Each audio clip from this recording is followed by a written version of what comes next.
Bonjour à tous. Aujourd'hui, nous sommes le vendredi 10 octobre 2025 et nos chers amis Trita Parsi et l'ambassadeur Chas Freeman se joignent à nous aujourd'hui. Bon retour parmi nous. Bienvenue à vous. Ravi de vous voir, Trita. Ouais, Ravi de te voir aussi. cela fait un moment, Trita. Commençons, monsieur l'ambassadeur, par le cas de l'accord de paix à Gaza, en Palestine. Voici ce que nous avons appris des responsables du Hamas. Ils parlent de l'accord de paix, du désarmement du Hamas. Et voici ce qu'il a dit.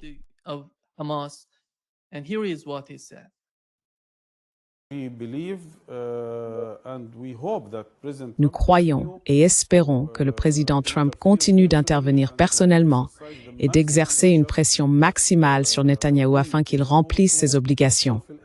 D'abord, conformément à l'accord, et ensuite, selon le droit international en tant que puissance occupante. Car je pense que sans cette pression, sans cette intervention personnelle du président Trump, cela n'arriverait pas. Nos armes ne seront remises qu'entre les mains d'un État palestinien et nos combattants pourront être intégrés à l'armée nationale palestinienne. Avant cela, personne n'a le droit de nous refuser le droit de résister à l'occupation par tous les moyens.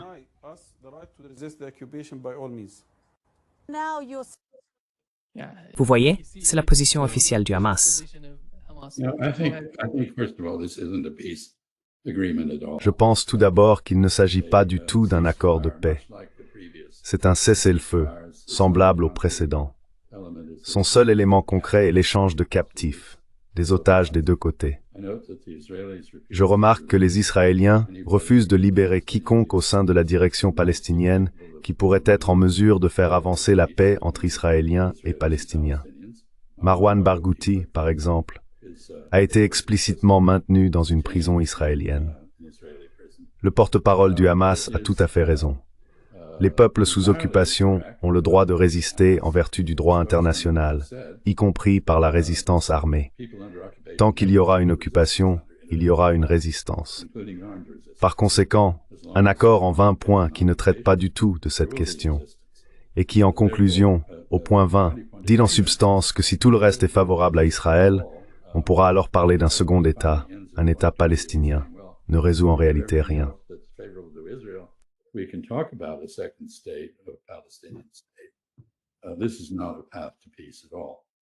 Ce n'est pas du tout un chemin vers la paix. Je suis très pessimiste quant au fait que cet accord, dans la mesure où c'en est un, tienne car il est très clair qu'il existe des divergences majeures entre les Israéliens et les Palestiniens. Je sais que Jared Kushner a déclaré aujourd'hui dans le New York Times que l'art de la négociation consiste à amener les gens à dire oui, puis à régler les détails plus tard. Eh bien, cela peut fonctionner dans une transaction financière ou un projet immobilier, mais cela ne fonctionne pas lorsqu'aucun intérêt commun n'a été établi entre les parties, ou lorsque l'on ne joue pas le rôle de médiateur, mais que l'on tente d'imposer un accord aux deux camps. De toute évidence, le président Trump a exercé une forte pression sur le Premier ministre Netanyahou.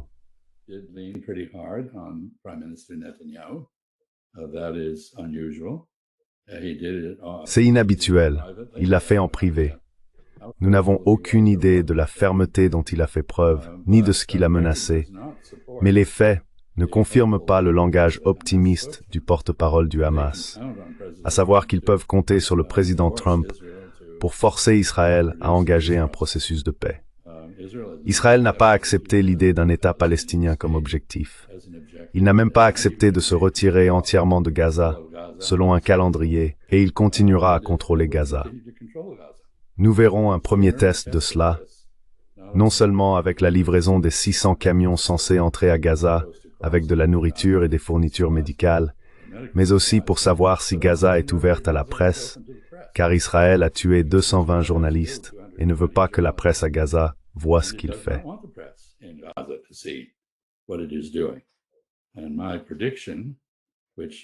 Et ma prédiction, que Trita corrigera sûrement, est qu'il y aura une violation du cessez-le-feu. En réalité, il y a déjà eu une explosion à Gaza après l'entrée en vigueur du cessez-le-feu. Mais il y aura une violation d'une manière ou d'une autre. Peut-être que ce sera le fait de quelqu'un d'autre, mais cela sera attribué au Hamas, qui a été diabolisé avec succès. Et cela servira à justifier la reprise du génocide par Israël, que Bezalel Smotrich a déjà appelé de ses vœux. Donc je ne pense pas qu'il y ait ici un véritable accord. Je pense qu'il s'agit d'un échange d'otages, et je ne vois pas en quoi cela mènerait nécessairement quelque part. Et cela ne mènera certainement à rien si le président Trump reste redevable à ses soutiens israéliens, et comme l'a dit Benjamin Netanyahou, sous le contrôle de Netanyahou.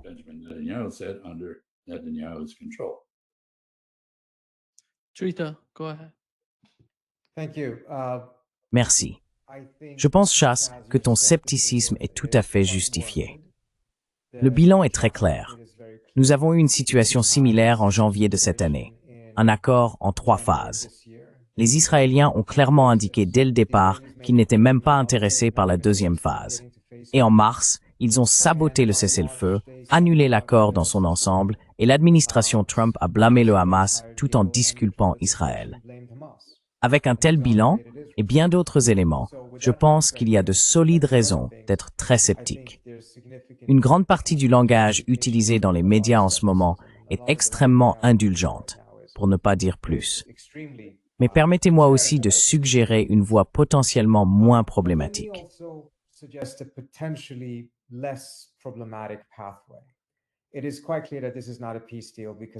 Il est tout à fait clair qu'il ne s'agit pas d'un accord de paix, car il ne s'attaque même pas à la question centrale, à savoir l'occupation.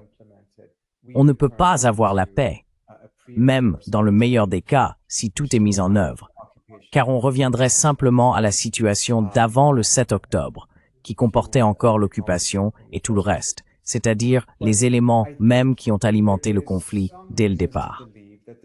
Mais je pense qu'il y a des raisons de croire que cette fois-ci, Trump sera moins tolérant envers le sabotage israélien qu'il ne l'a été la dernière fois. La principale raison est que les Israéliens ont surréagi.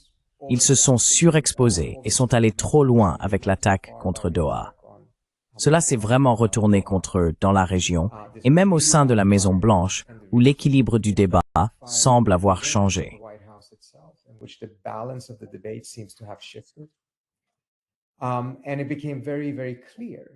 Et il est devenu très, très clair que ce qu'Israël fait coûte désormais de plus en plus cher à Trump.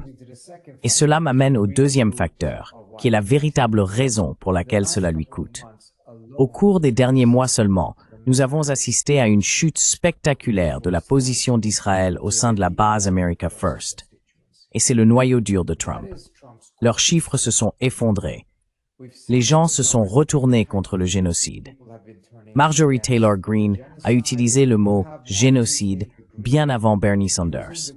Steve Bannon exprime sa colère, attaquant presque quotidiennement Netanyahou, Tucker Carlson et bien d'autres, y compris Charlie Kirk d'ailleurs, qui pour la plupart le faisait en privé. Mais nous savons désormais certaines des choses qu'il a faites en coulisses.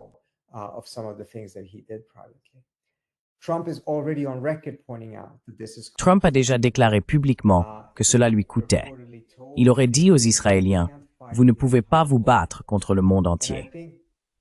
Je pense que la frappe de Doha a fini par être le déclencheur qui a tout rassemblé. Contrairement à Biden, qui soit n'a pas eu le courage, la détermination ou les tripes d'agir, soit n'a pas vu que cela lui coûterait beaucoup, même si cela lui a sans doute coûté l'élection. Trump semble avoir compris la situation et agit. Maintenant, rien n'en sortira, à moins qu'il ne maintienne la pression. Et c'est là une autre grande différence. Il est prêt à protéger Netanyahou. Biden ne l'a jamais été. Je trouve cela intéressant, car en ce moment, certains membres de l'équipe de Biden commencent à revendiquer le mérite de cet accord, affirmant qu'ils en ont jeté les bases.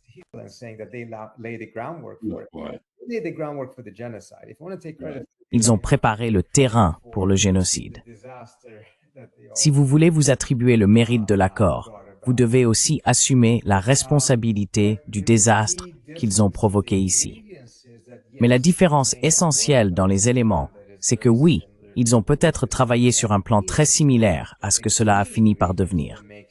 L'ingrédient clé qui le rend possible, cependant, c'est la volonté d'exercer une pression sur Netanyahou. Nous ne l'avons jamais vu sous Biden, et nous ne l'avons vu que de manière temporaire, épisodique, sous Trump. Pour que cela fonctionne réellement, il faut que ce soit constant et soutenu. Nous ne l'avons pas encore constaté. Donc, encore une fois, raison d'être sceptique.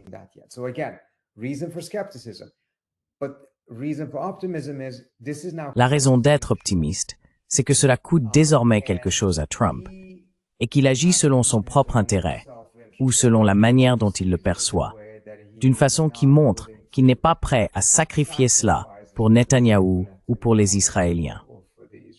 Cela dit, je pense qu'il faut aussi reconnaître que même si tout cela se produit, s'il ne s'engage pas dans une démarche qui traite réellement de l'occupation, alors cela nous ramène simplement à la situation d'avant le 7 octobre.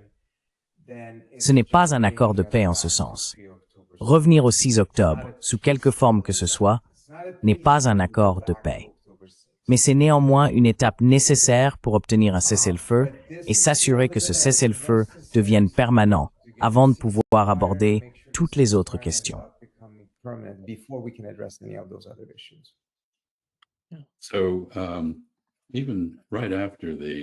Ainsi, même juste après la conclusion de l'accord de cessez-le-feu, le président Trump a ordonné à Israël d'arrêter de bombarder Gaza. Et ils ne l'ont pas fait. Ils ont bombardé jusqu'à la dernière minute ce matin, ou à midi je suppose, en Asie occidentale.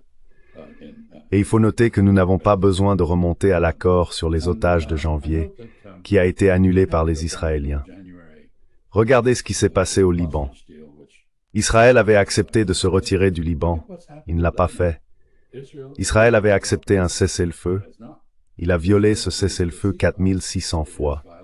Il a frappé des installations de l'ONU. Il a frappé des Libanais de toutes sortes. Il n'y a aucune raison de croire qu'Israël se comportera différemment, étant donné que son objectif reste l'expulsion de tous les Palestiniens, ou du plus grand nombre possible, de Palestine.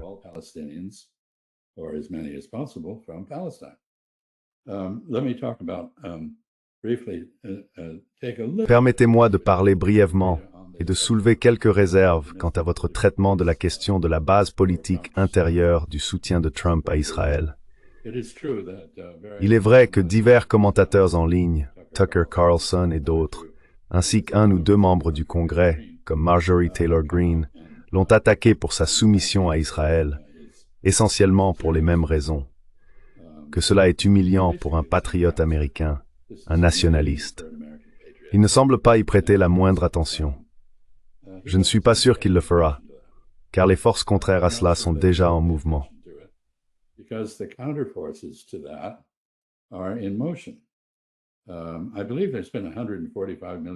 Je crois qu'il y a eu un investissement de 145 millions de dollars dans la manipulation des réseaux sociaux par le ministère israélien des Affaires stratégiques. Nous voyons le rachat de TikTok par des milliardaires sionistes qui proposent de modifier l'algorithme afin de favoriser Israël et de bloquer toute information défavorable à son sujet. Je ne sais pas s'ils en sont réellement capables ou non, mais c'est leur objectif. Ce sont là les signes d'une reconnaissance assez désespérée de la part d'Israël qu'il est en train de perdre la bataille des relations publiques aux États-Unis. Il perd le soutien de la grande puissance extérieure dont il a besoin pour survivre, et il doit agir en conséquence, et il s'y emploie avec acharnement.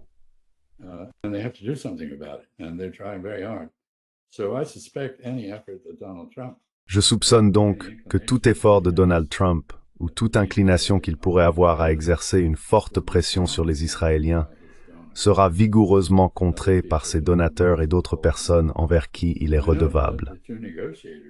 Je remarque que les deux négociateurs ici, Jared Kushner et Stephen Witkoff, sont tous deux sionistes, et qu'il n'y a eu aucune consultation avec un Palestinien, pas même avec l'autorité palestinienne, qui est un sous-traitant de l'occupation au sujet des intérêts palestiniens. Et je ne suis pas sûr que quiconque, au sein du gouvernement américain, reconnaisse les intérêts palestiniens, qui ont toujours été l'autodétermination et essentiellement le souhait d'être laissés tranquilles par les Israéliens. Donc je ne suis pas certain que tu aies raison de dire que beaucoup de choses ont changé. Ce serait agréable de le penser.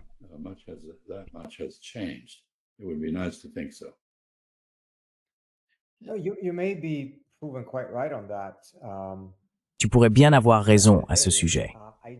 Au bout du compte, je pense que nous voyons Trump réagir au fait que sa base commence à se distancier des Israéliens. Et bien sûr, il y a une énorme différence entre la base et les donateurs. Nous avons vu comment la classe des donateurs, même ceux qui soutiennent Trump, comprend un fort contingent de personnes comme Myriam Adelson et d'autres qui le poussent à bombarder l'Iran et à entreprendre ce genre d'action. Mais je trouve ça fascinant. Si on y regarde de plus près, il a dit à l'un de ses donateurs à la fin juillet, « Mon peuple commence à te détester. » C'est exact. D'accord. Tu sais, je veux dire, il reconnaît lui-même que c'est un défi pour lui. N'est-ce pas? Il a dit à Sean Hannity qu'il avait dit à Netanyahou, « Tu ne peux pas continuer à te battre contre le monde entier tout le temps. » Ce qui, à mon avis, porte un message implicite. Je peux t'aider et te protéger pendant que tu choisis de te battre contre le monde entier. Cela devient un coup pour lui. Et encore une fois, cela ne veut pas dire qu'il fait un pas dans cette direction sans risquer d'être repoussé dans la direction opposée. Donc, tu pourrais tout à fait avoir raison.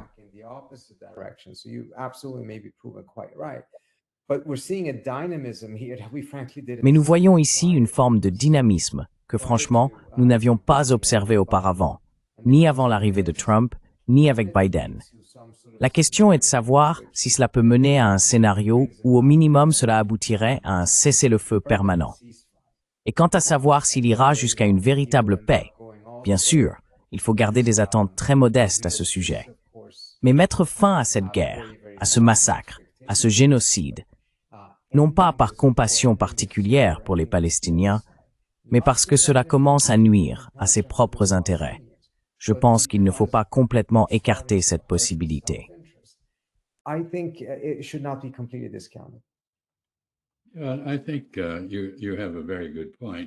Je pense que vous avez tout à fait raison.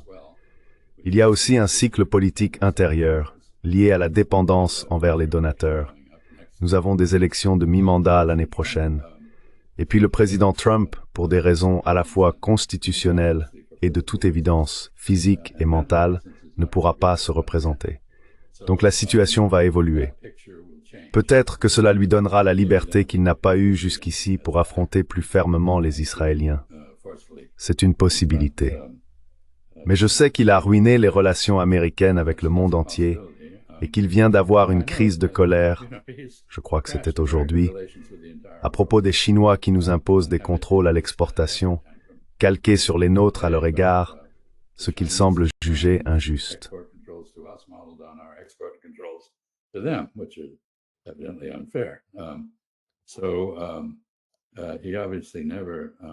Il est donc évident qu'il n'a jamais lu la version de la règle d'or du rabbin Hillel, qui dit « Ne fais pas aux autres ce que tu ne veux pas qu'ils te fassent ». Et cela s'inscrit dans un contexte plus large. Si tu lis cette crise de colère sociale contre les Chinois, comme je l'ai fait, ce n'est pas seulement incohérent, mais rempli d'absurdités ridicules. Savais-tu, Trita, qu'il y a un conflit vieux de 3000 ans en Terre Sainte? Je veux dire, prenons un peu de recul et reconnaissons que les États-Unis ont lié leur avenir à quelqu'un dont C. Hersh vient de parler. Et C. Hersh est un journaliste très fiable. Les gens autour de Trump à la Maison-Blanche disent que cet homme souffre d'un cas de démence grave et de plus en plus sérieux. Un peu comme Joe Biden, bien que Joe Biden ait réussi à le dissimuler, ou plutôt que les gens autour de lui aient réussi à le dissimuler.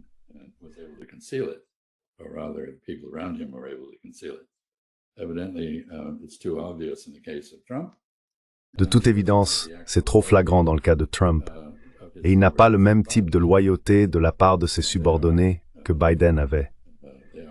Ils sont motivés par l'intérêt personnel plutôt que par l'admiration, même s'ils en ont assez. Donc je pense qu'il y a un dernier point ici, à savoir que c'est Trump. Je veux dire, il est comme l'empereur dans les habits neufs de l'empereur. Où est l'enfant qui viendra lui dire tu es nu, tu n'as pas de vêtements. Parce que tous ses conseillers lui disent « Vous auriez dû recevoir le prix Nobel », et ainsi de suite, le prix Nobel de la paix. Il y a une chronique très amusante d'un auteur français disant que l'année X, Trump remportera tous les prix Nobel et donnant les raisons pour chacun.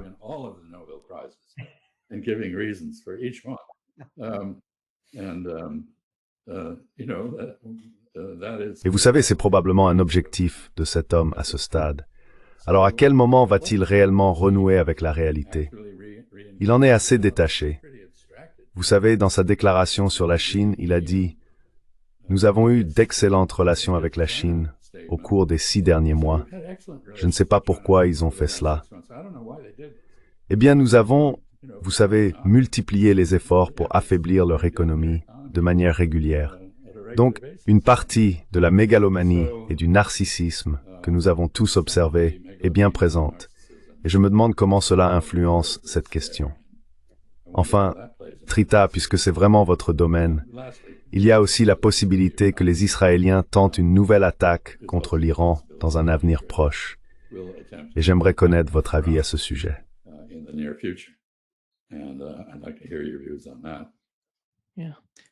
Oui, parce qu'il y a eu un appel téléphonique entre Netanyahou et Poutine.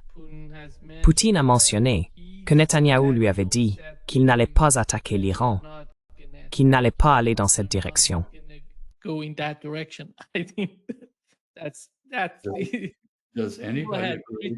Est-ce que quelqu'un croit Netanyahou? Vladimir Poutine est-il un dupe? Je ne le pense pas. C'est donc une déclaration intéressante de M. Netanyahou, mais la réaction normale serait d'y voir une tromperie.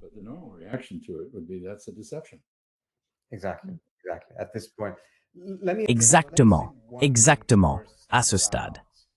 Permettez-moi d'aborder ce point. Laissez-moi d'abord dire une chose à propos des déclarations émanant du Hamas, qui misent aussi explicitement sur Trump. Je pense qu'il faut être très clair.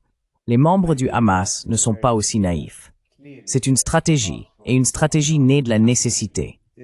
Ils n'ont pas beaucoup de cartes fortes en main. Ils ont besoin d'une issue, et ils subissent une pression énorme du Qatar, de la Turquie et de l'Égypte pour accepter un accord.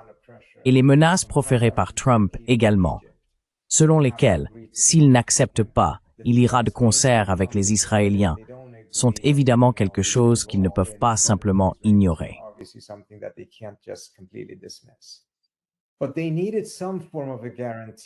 Mais ils avaient besoin d'une forme de garantie que cela ne se terminerait pas comme l'accord de janvier. Et une telle garantie n'existe pas. Le plus proche qu'ils puissent obtenir, c'est d'essayer de faire en sorte que Trump s'approprie complètement cet accord, qu'il le personnalise à tel point qu'il devienne un moyen de dissuasion contre une éventuelle tentative israélienne de le saboter. Ce n'est en aucun cas infaillible. En réalité, cela pourrait ne pas fonctionner du tout. Mais je pense que cela reflète la position de faiblesse dans laquelle se trouve le Hamas.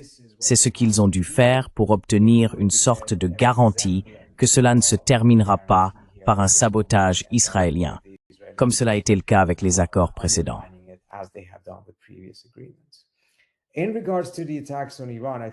En ce qui concerne les attaques contre l'Iran, je pense que c'est la seule chose qui a changé depuis notre dernière discussion à ce sujet. Mon opinion était qu'avant la fin décembre, une attaque était probable. La seule chose qui a changé dans tout cela, c'est le dépassement des limites par les Israéliens en frappant Doha et la manière dont cela s'est retourné contre eux à la Maison-Blanche. Qui sait si cela va devenir la nouvelle norme ou simplement une situation temporaire. Dans un mois et demi, les Israéliens pourraient de nouveau se retrouver dans une position où ils estiment avoir la marge de manœuvre politique nécessaire pour amener Trump à accepter un nouveau cycle de guerre ici. Nous n'en savons rien. Mais pour l'instant, je pense que cela a probablement rendu les choses plus difficiles pour les Israéliens.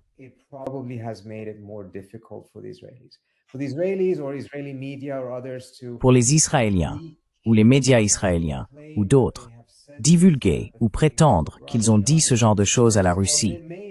Tout d'abord, il se peut qu'il l'ait effectivement dit à la Russie, mais cela ne veut pas forcément dire grand-chose. Il se peut aussi qu'il s'agisse simplement d'une fuite destinée à faire exactement ce que Chasse a décrit, une manœuvre de tromperie. Si les Israéliens prévoient une attaque, comme je crois l'avoir mentionné la dernière fois que nous en avons parlé, ils ne vont pas l'annoncer à l'avance comme ils l'ont fait auparavant. La dernière fois, c'était tellement évident que personne, y compris les Iraniens, ne les a crus. Et cela s'est avéré être une erreur. Cette fois-ci, tout le monde les croira s'ils annoncent leurs intentions, donc ils ne le feront pas. Si cela se produit, ce sera probablement de manière totalement inattendue.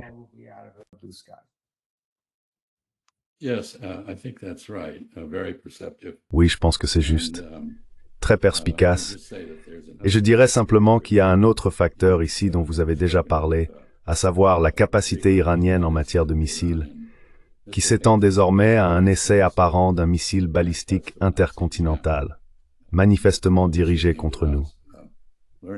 Ils ont appris de la Corée du Nord que la seule réponse en matière de sécurité nationale, si l'on est attaqué ou sous la menace de quelqu'un soutenu par les États-Unis, est de pouvoir frapper directement les États-Unis.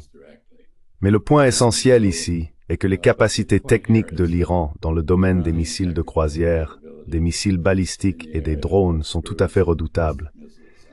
Ils se sont retenus assez fortement lors du dernier affrontement. Je ne pense pas qu'ils se retiendront cette fois-ci. Et les Israéliens doivent être conscients que s'ils attaquent l'Iran, dans presque toutes les circonstances prévisibles, ils subiront une terrible riposte qui touchera leur population civile au moins autant que leurs forces armées.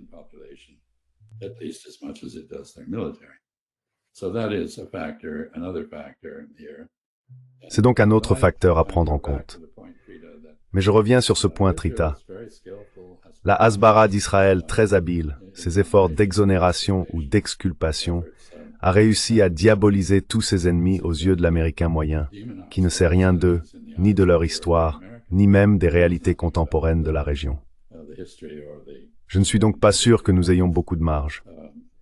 Vous savez, on pourrait très bien voir surgir une sorte de « Hurrah, hurrah, hurrah, notre puissante armée frappe encore ». Ce n'est pas impossible à imaginer. Et nous savons qu'il y a eu des mouvements de navires, de ravitailleurs aériens et d'autres mécanismes de soutien logistique destinés, je dirais, à la défense d'Israël et non à une attaque contre l'Iran. Si c'est bien pour la défense d'Israël, je ne vois aucune raison de penser que ce sera plus efficace que les tentatives précédentes, qui n'ont été que partiellement couronnées de succès.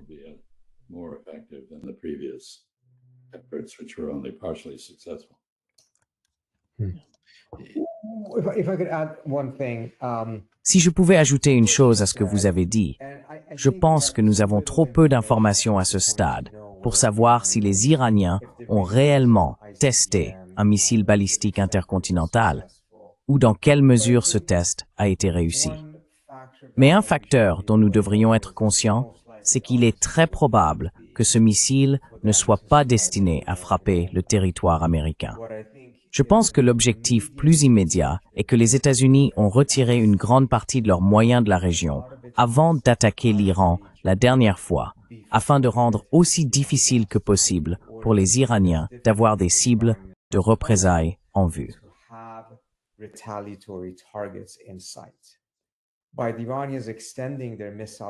En étendant leur capacité de missiles, les Iraniens font en sorte que de nombreux endroits où les États-Unis ont déplacé leur matériel et leur personnel puissent à nouveau se retrouver à portée des missiles iraniens.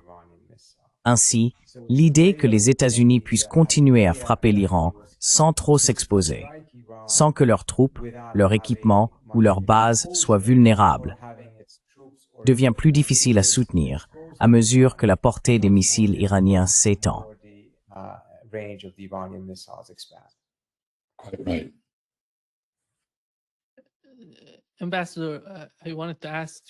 Ambassadeur, je voulais poser la question à Trita, mais je vais vous la poser à vous. Écoutez, Trita a mentionné les noms de Charlie Kirk et Tucker Carlson, et nous avons entendu Steve Bannon parler d'Israël en disant « Si vous voulez combattre l'Iran, allez-y vous-même. Nous ne serons pas là pour vous aider. » Ce sont des figures importantes au sein du Parti républicain. Nous savons que de nouveaux sondages aux États-Unis montre, comme l'a rapporté CNN, que les gens ici changent d'avis en se tournant vers l'Est, vers ce qui se passe au Moyen-Orient.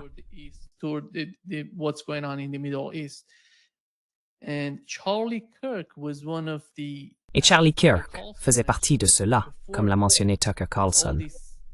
Avant toute cette folie entre les États-Unis et Israël d'un côté et l'Iran de l'autre, il a essayé de préciser qu'il n'allait pas soutenir le président des États-Unis dans une attaque contre l'Iran. Comment voyez-vous l'opinion publique? L'influence de l'opinion publique sur l'administration et sur ses personnalités, qui selon moi sont importantes pour la base électorale de Donald Trump, la base MAGA.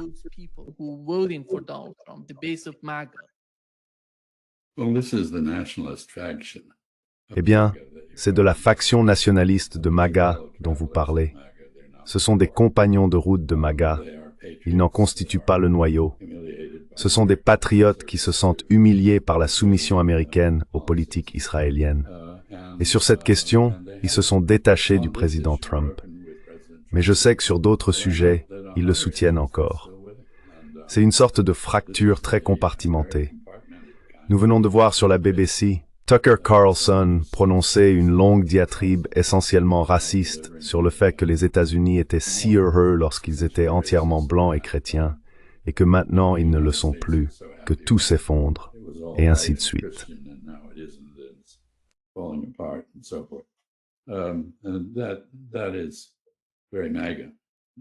Et c'est très négatif. Ce n'est pas cohérent avec la position nationaliste des autres. Je sais que leur opposition à la première frappe des Américains contre l'Iran a été inefficace. Elle n'a pas convaincu le président Trump de ne pas la lancer.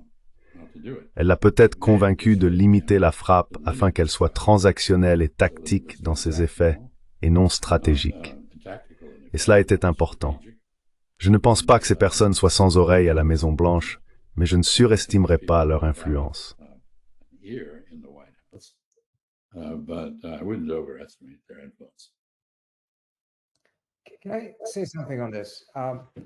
Puis-je dire quelque chose à ce sujet? C'est vrai, ils ont perdu. Et c'était un combat très, très intense. Ce qu'il est important de reconnaître avec Chas, c'est qu'ils étaient la seule autre voix.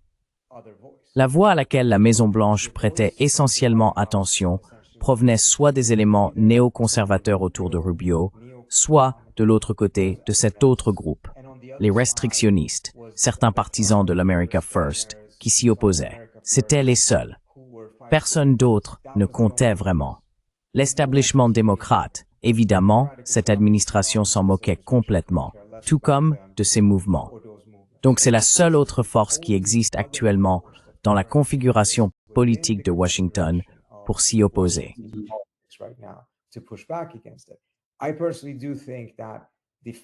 Je pense personnellement que le résultat final a été une situation dans laquelle la Maison-Blanche et le chef de cabinet de la Maison-Blanche ont essentiellement essayé de couper la poire en deux, donner quelque chose à chaque camp, mais sans accorder à aucun d'eux tout ce qu'ils voulaient. Le camp Israël d'abord, les Israéliens, ce groupe voulait une guerre totale, une implication complète des États-Unis, et pas seulement une frappe contre les installations nucléaires. Les partisans de la retenue et les autres ne voulaient aucune implication, conscients que cela influencerait négativement les choix ultérieurs de Trump, compromettrait les chances d'obtenir un accord et laisserait les États-Unis constamment à la merci d'une éventuelle reprise de la guerre par les Israéliens. Ils n'ont pas obtenu ce qu'ils voulaient. Mais cela s'est finalement limité à une frappe restreinte que la Maison-Blanche a ensuite tenté d'utiliser pour mettre fin à la guerre.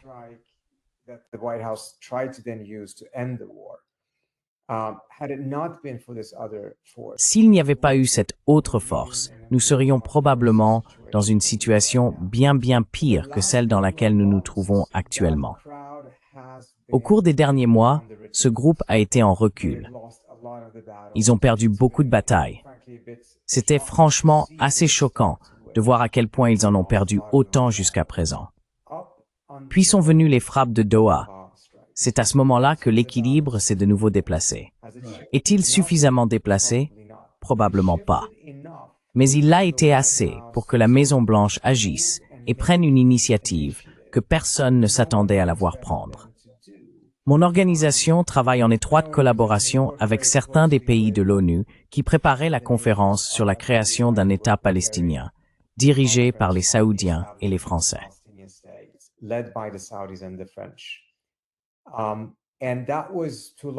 Et cela avait été, dans une large mesure, conçu comme un processus alternatif, car Oslo est clairement mort, mais quelque chose qui pouvait maintenir un certain effort en vie afin d'assurer la création d'un État palestinien.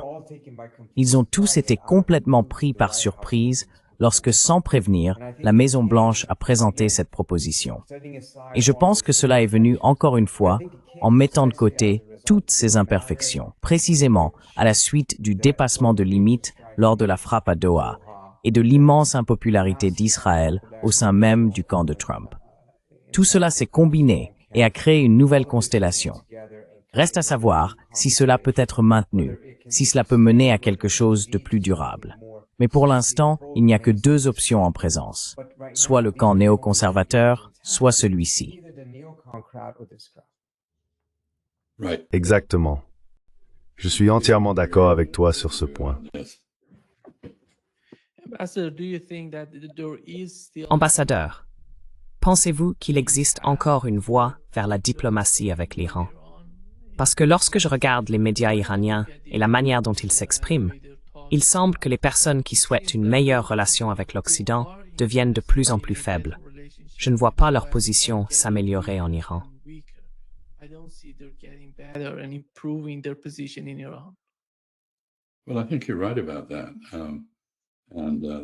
Eh bien, je pense que vous avez raison à ce sujet. Les États-Unis n'offrent pratiquement aucune diplomatie et personne d'autre non plus.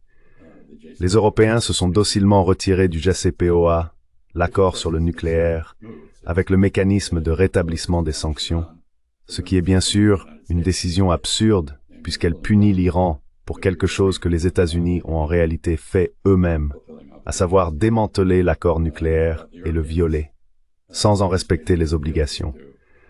Mais les Européens ont ainsi démontré leur fidélité à Washington, ce qui, on peut le dire, les aide sur d'autres questions plus proches et plus épineuses comme l'Ukraine, qui se vide de son sang et pour laquelle ils n'ont pas non plus de solution. Donc je pense que les perspectives de diplomatie ne sont pas très bonnes avec l'équipe actuelle.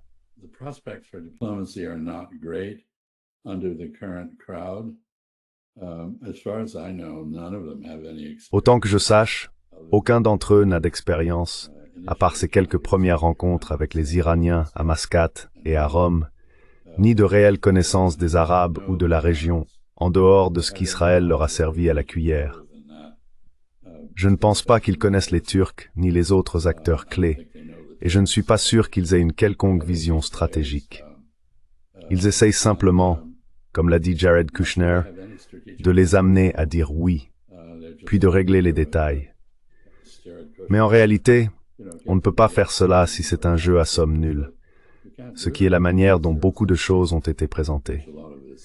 L'astuce consiste à prendre ce jeu à somme nulle, à le renverser et à en faire quelque chose dont les deux parties peuvent tirer profit.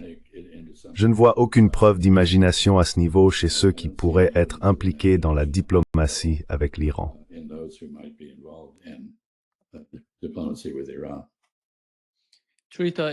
Trita, la situation de l'Iran avec l'Occident, en particulier avec les États-Unis, pousse-t-elle l'Iran à se tourner vers l'Est? Et jusqu'où pensez-vous qu'ils iraient dans cette direction?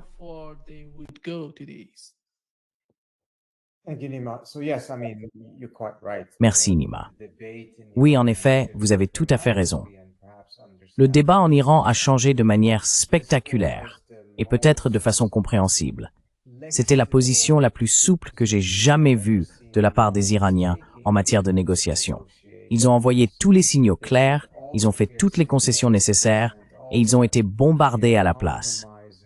Donc, l'idée qu'il existe une voie possible avec l'Occident est évidemment très difficile à faire accepter aux Iraniens en ce moment. Cela dit, il se peut qu'une telle voie soit nécessaire. Ce n'est pas comme s'ils étaient dans une position confortable leur permettant de fermer les yeux et de faire comme si l'Occident n'existait pas, ou qu'il n'avait plus d'importance.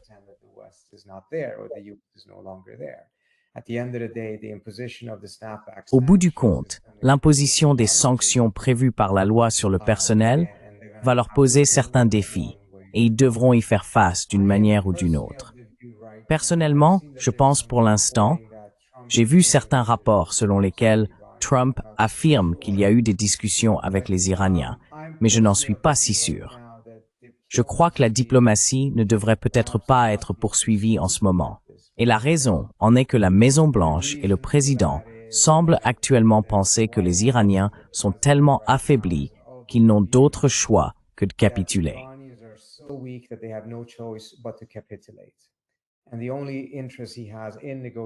Le seul intérêt qu'ils trouvent aux négociations est essentiellement d'obtenir leur capitulation par écrit. Je pense que c'est une lecture totalement erronée de la situation. Les Iraniens ne vont pas capituler. Cela ne veut pas dire qu'ils sont en position de force, ni qu'ils ne se trouvent pas dans une situation très précaire. Mais la capitulation n'est pas une option, ni sur la question nucléaire, ni sur aucune autre. Donc, si l'on s'assoit à la table maintenant, et que l'attente de Trump est, eh bien, soit il capitule, soit je devrais revenir à l'action militaire. Alors, dans les circonstances actuelles, ils ne capituleront pas, et il sera en pratique poussé à recourir à une action militaire.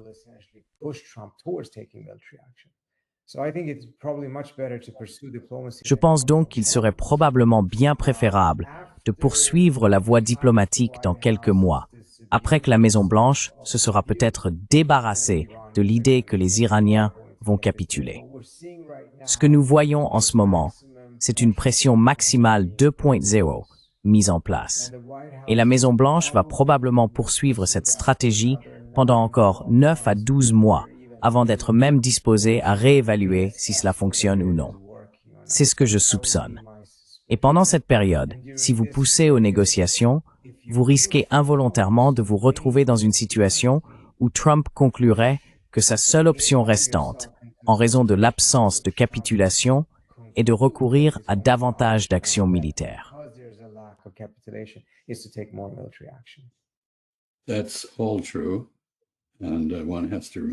Tout cela est vrai. Et il faut se rappeler l'exemple de la pression maximale exercée sur Pyongyang, sur la Corée du Nord, et les résultats que cela a donnés. Je dirais que l'Iran est un État-civilisation très fier. Il ne va pas capituler. Trump et son entourage se trompent dans leur évaluation du rapport de force dans la région. Et pendant que nous en parlons, il faut prêter attention au fait que le rapprochement entre les Arabes du Golfe et l'Iran se poursuit, tout comme celui entre l'Égypte et l'Iran. L'Iran aurait également conclu un achat d'armes auprès de la Turquie, qui est un allié de l'OTAN, mais plutôt indépendant, en totale indifférence aux efforts américains visant à imposer des sanctions automatiques contre l'Iran.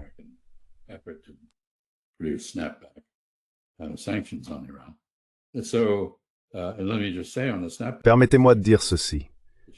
Concernant le rétablissement des sanctions, les Chinois et les Russes ont clairement indiqué qu'ils ne considéraient pas le vote comme légitime pour la raison que j'ai mentionnée, à savoir que le responsable de la destruction du JCPOA n'était pas l'Iran, mais les États-Unis. Et l'Iran ne mérite pas d'être puni pour avoir été la victime d'une erreur américaine. Ils ne respecteront donc pas cette décision. La Turquie, de toute évidence, ne semble pas vouloir la respecter non plus. Je ne pense pas que les Arabes du Golfe aient le moindre intérêt à la respecter. Par conséquent, je pense que tu as raison, Trita. Ce n'est pas un moment propice à la diplomatie. Et si l'on essayait de s'y engager, le choc de la réalité lors des discussions avec les Iraniens pourrait effectivement pousser Trump à recourir à la force.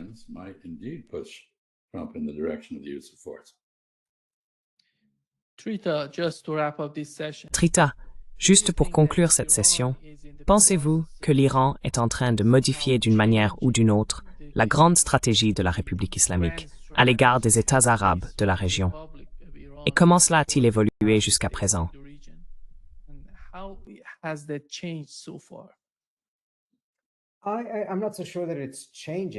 Je ne suis pas si sûr que cela soit en train de changer.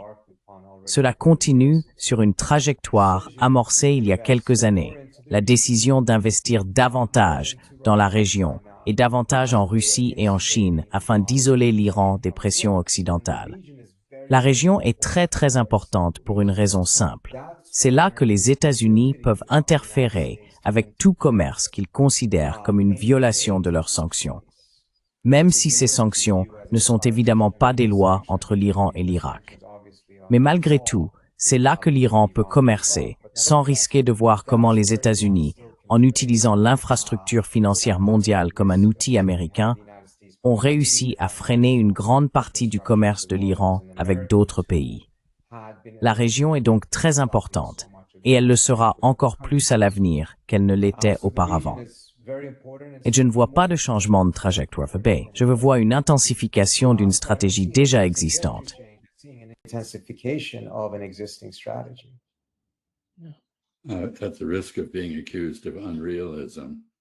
Au risque d'être accusé d'irréalisme, permettez-moi de rappeler que les sanctions non approuvées par les Nations Unies sont illégales.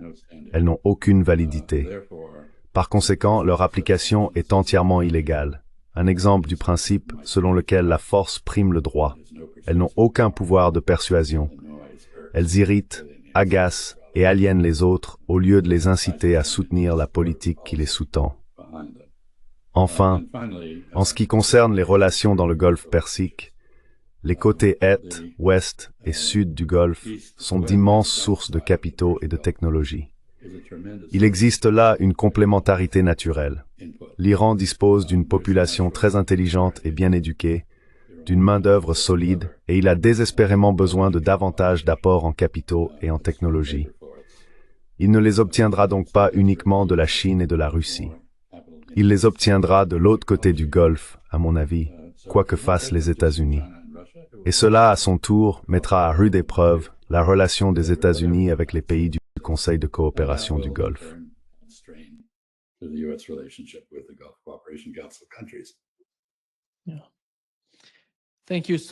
Merci beaucoup, ambassadeur Chas Freeman et Trita Parsi. C'est un grand plaisir de vous avoir tous les deux parmi nous. Merci beaucoup de nous avoir invités. C'est un grand plaisir d'être avec vous et toujours avec Chas, bien sûr. Merci. Et Nima, j'ai entendu un de tes enfants s'exclamer bruyamment à propos de quelque chose que Trita a dit avant que tu ne l'interrompes. Je suis d'accord avec ton enfant. Il vaut la peine d'être écouté. Merci. Ouais. Merci.